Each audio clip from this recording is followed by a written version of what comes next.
الحمد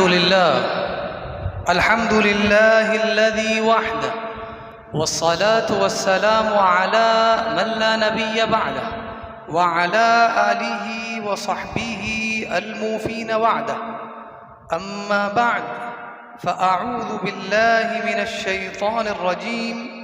بسم الله الرحمن الرحيم. وَلِلَّهِ الْعِزَّةُ وَلِرَسُولِهِ وَلِلْمُؤْمِنِينَ وَلَكِنَّ الْمُنَافِقِينَ لَا يَعْلَمُونَ. صدق الله مولانا العظيم، وصدق رسوله النبي الأمين الحنين العطوف الكريم. آئیے کچھ عرض و معروض سے پیشتر بارگاہ بے کس پناہ میں درود پاک کا نذرانہ پیش کریں. پڑھیں بآواز بلند: اللہم صلی علی سیدنا و مولانا محمد وعلی آل سیدنا و مولانا محمد بارک وسلم صلاة و سلاما علیک یا رسول اللہ صلی اللہ تعالی علیہ وسلم. آج کے اس خطاب کا موضوع ہے مومن کا مقام اور مرتبہ اللہ تبارک و تعالیٰ کی جناب میں.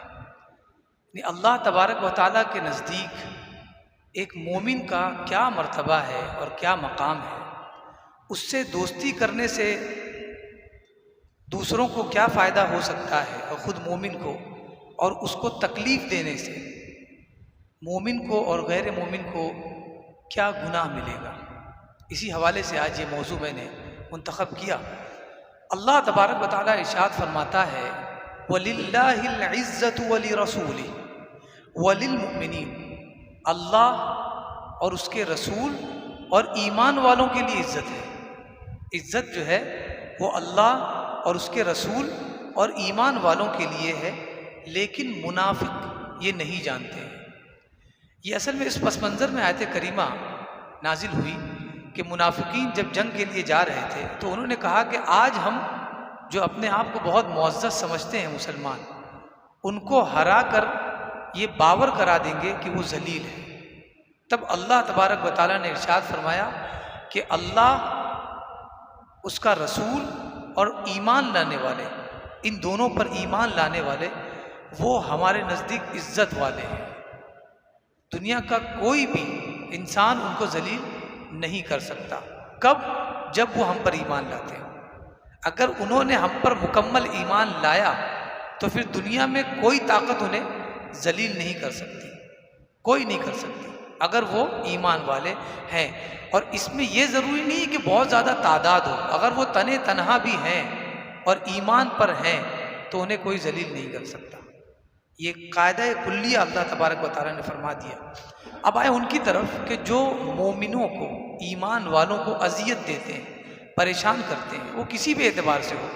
پریشانی اس اعتبار سے بھی ہو سکتی ہے کہ ہمارا پڑوس ہے اور ہم اسے پریشان کر رہے ہیں، گلی میں کچرا ڈال کر پریشان کر رہے ہیں، اور گاڑیوں میں پتہ نہیں کیسی آواز پیدا کر کے پورے محلے والوں کو پریشان کر رہے ہیں.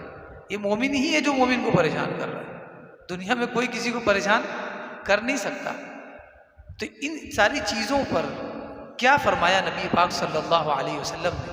آپ نے فرمایا: من آذا مسلمہ، جس نے کسی مسلمان کو اذیت دی، تکلیف پہنچائی، فقط آذانی، حضور نے فرمایا اس نے مجھے تکلیف پہنچائی. آپ اگر اپنی گاڑی کے سائرن سے کسی کو تکلیف دے رہے ہیں اور وہ ایمان والا ہے تو آپ انڈائریکٹلی حضور صلی اللہ علیہ وسلم کو تکلیف دے رہے ہیں. اب آپ سوچئے، ایک مومن کی ذات نبی پاک صلی اللہ علیہ وسلم سے اتنی جڑی ہوئی. فرمایا: ومن آذانی، اور جس نے مجھے تکلیف دی، فقط آذ اللہ، اس نے اللہ تبارک و تعالیٰ کو تکلیف دی. اللہ کو کوئی تکلیف دے سکتا ہے؟ لیکن اللہ کو تکلیف دینے کا مطلب یہ ہے کہ اللہ تبارک و تعالیٰ جب کسی مومن کو تکلیف میں دیکھتا ہے تو غضبناک ہو جاتا ہے. تو یہ ہمارا اگر عمل ہے کہ ہم کسی مومن کو تکلیف پہنچا رہے ہیں تو یہ نہ سوچے کہ وہ مومن میں طاقت نہیں ہے، اس مسلمان میں طاقت نہیں ہو، میرا کیا کر لے گا. یاد رکھیں، آپ بظاہر مومن سے جنگ کر رہے ہیں، اسے تکلیف دے رہے ہیں، لیکن پس پشت آپ بہت بڑی طاقت، جس سے بڑی کوئی طاقت ہی نہیں ہے، وہ احکم الحاکمین ہے، اس کا غصہ مول لے رہے ہیں اور بے جا کوئی فائدہ نہیں. تکلیف دینے سے آپ کا کوئی فائدہ بھی نہیں. پوری دنیا آپ ہی کو برا کہتی ہے. سیدنا عمر رضی اللہ تعالی عنہ کا ایمان دیکھیے. ہمیں تو اس بات کی فکر نہیں ہوتی کہ ہم کسی کو تکلیف دے رہے ہیں تو ہم بیجا تکلیف دے رہے ہیں، ہمیں ایسا نہیں کرنا چاہیے. ہم یہ سوچ نہیں پاتے جبکہ بیجا تکلیف دے رہے ہیں. حضرت عمر کا ایمان دیکھیے. جو ایمان والا ہوتا ہے حقیقت میں وہ اگر صحیح بھی کسی کو سزا دے تب بھی وہ متفکر ہوتا ہے کہ میری وجہ سے کسی کو تکلیف ہوئی، جبکہ اس نے کچھ غلط نہیں کیا، اللہ کے حکم کو نافذ کیا ہے اور اس نفاذ میں کسی کو تکلیف ہوئی ہے تو اس میں تو کوئی مسئلہ نہیں ہے، حکم ہی ہوا تھا اللہ کی طرف سے. لیکن اگر ایمان والا ہے تو اس سے اگر کوئی شدت ہوئی، کوئی تکلیف کسی کو پہنچی تو وہ اس بارے میں سوچتا ہے. یہ ایمان والوں کی علامت ہے کہ اگر ان سے چاہے اپنے خاندان والوں کو یا پڑوسیوں کو یا کسی اور کو کسی بھی قسم کی تکلیف پہنچی ہو تو انسان جب تنہائی میں جائے تو اسے سوچے، اور یہی ایمان والا ہے.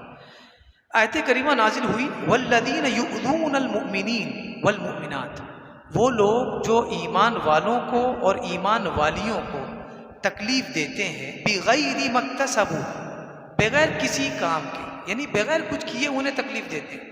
انہوں نے کچھ کیا نہیں، کوئی گناہ نہیں کیا، پھر بھی انہیں تکلیف دیتے ہیں.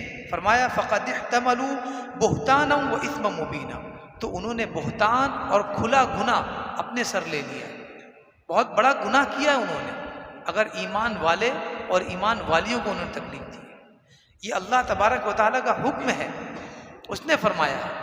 یہ آیت کریمہ جب نازل ہوئی تو حضرت عمر رضی اللہ تعالیٰ عنہ کو جب اس آیت کریمہ کے بارے میں پتہ چلا تو آپ رونے لگے اور آپ نے کہا میں امیر المؤمنین ہونے کی حیثیت سے، خلیفۃ المسلمین ہونے کی حیثیت سے میں نے لوگوں کے ہاتھ بھی کٹوائے ہیں، بہت سو کو میں نے کوڑے بھی مروائے ہیں، اور جو بھی حد جاری ہو سکتی تھی میں نے حد جاری کروائی ہے، ان کے گناہوں کی سزا دلوائی ہے.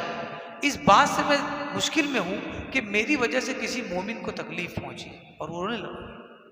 آپ کے جو ساتھی تھے انہوں نے آپ سے کہا اے امیر المؤمنین، آپ نے جو کچھ بھی کیا ہے، اگر چور کے ہاتھ کاٹے ہیں، زانی کو آپ نے اگر کوڑے لگوائے ہیں تو یہ آپ نے نہیں لگوائے بلکہ یہ اللہ تبارک و تعالیٰ کا فرمان تھا جسے آپ نے نافذ کیا. تب جب آپ نے یہ چیز سنی تو آپ خوش ہو گئے کہ میں نے کوئی زیادتی نہیں کی بلکہ یہ اللہ کا حکم تھا، میں نے اسے نافذ کیا. تو یہ دیکھیے کیا انہیں پتہ نہیں تھا کہ جو میں کر رہا ہوں وہ بالکل صحیح ہے، عین حکم الہی ہے؟ بالکل پتہ تھا. لیکن مومن تھوڑا دیر کے لیے سوچتا ہے کہ مجھ سے سختی ہوئی ہے، شاید کسی کا دل دکھا ہو، میں نے کسی سے اچھے منہ بات نہیں کی، ہو سکتا ہے کہ اس کا دل دکھا ہو.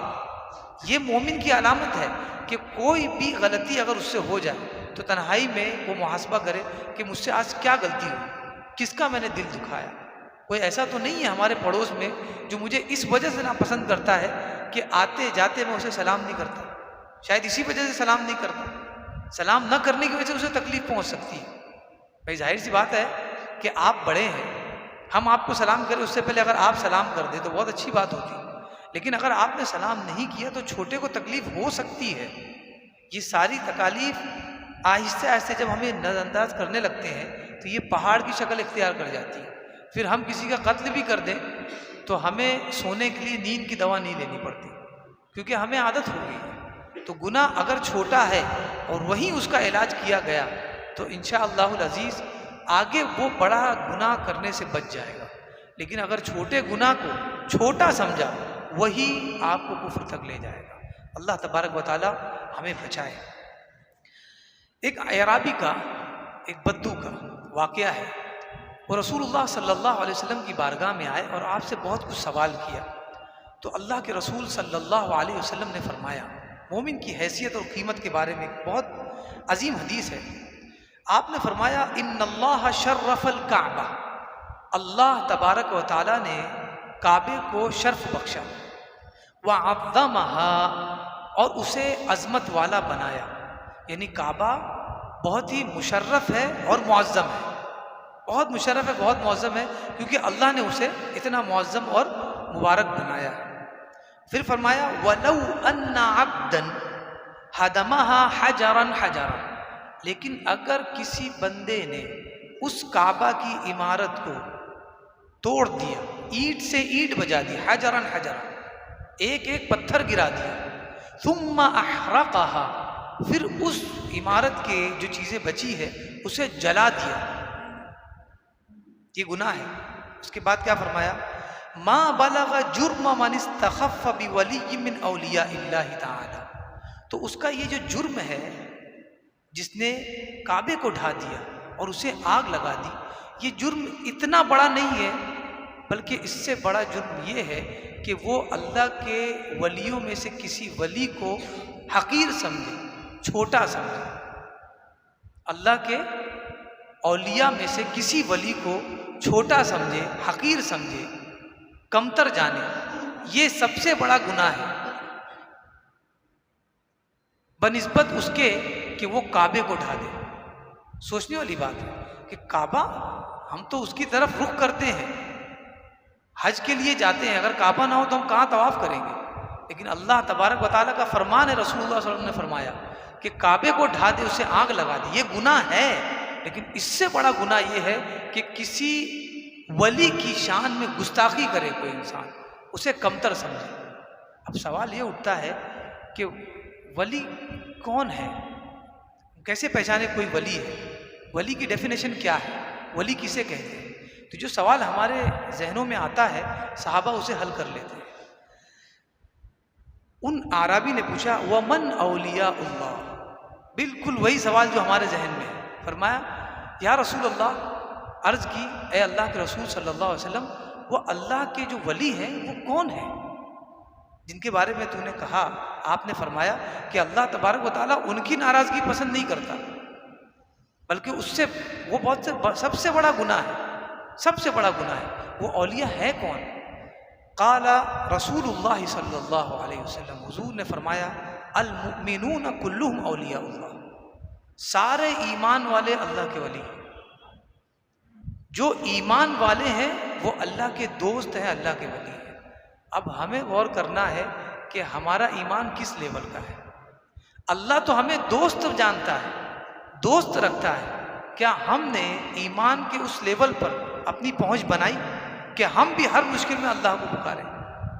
ہم جب بھی کوئی تکلیف ہو تو یاد کریں کہ کوئی ہمیں بچا نہیں سکتا، کوئی ہمیں بچا نہیں سکتا اللہ تبارک و تعالیٰ کے سوا. کیا یہ ایمان ہمارے دل میں جاگزی ہوا؟ اگر یہ ایمان ہمارے دل میں ہے کہ ہر تکلیف کا حل ہے ہمارے رب کے پاس، ہم اس کی عبادت کرتے ہیں، اس کی پوجا کرتے ہیں، جو بھی تکلیف ہو اگر اس کی طرف سے ہے تو وہ تکلیف نہیں ہے، وہ علاج ہے. اگر اس کی طرف سے ہے تو وہ علاج ہے، تکلیف نہیں ہے. وہ بظاہر ہمیں تکلیف لگتی ہے لیکن یہی بندے کا علاج ہے. کسی نے کہا کہ جو تکلیفیں آپ پر ہے اور آپ روتے ہو، کبھی یہ تکلیفیں ختم ہو جائیں اور اس کے بعد آپ کو بتایا جائے کہ ان ایام جس میں تم تکلیفوں میں تھے، بیماریوں میں تھے، قرض میں مبتلا تھے، رات رات سوتے نہیں تھے، ان ایام میں اللہ نے تمہیں جو نیکی دی ہے، اگر وہ پتہ چل جائے تو بندہ دعا کرے گا دوبارہ میں اس تکلیف میں آ جاؤں. اس قدر نیکی سے اللہ تبارک و تعالیٰ نوازتا ہے. یعنی آپ یہ سمجھ لیں آپ پر قرضہ ہے، آپ تکلیف میں ہیں، آپ کو اس کا بھی ثواب مل رہا ہے. آپ صبر کریں، ایمان رکھیں، توکل کریں، بھروسہ رکھیں اللہ کی ذات پر. اعتماد کرنا ہی عبادت ہے. آپ نے بھروسہ کیا، آپ کی سانسیں عبادتوں میں شمار ہوں گی. بھروسہ سب سے اہم ہے. اللہ تبارک و تعالیٰ کی بارگاہ میں دعا ہے کہ ہمیں کہنے سننے سے زیادہ اس پر عمل کی توفیق عطا فرمائے. وما علینا الا البلاغ المبین.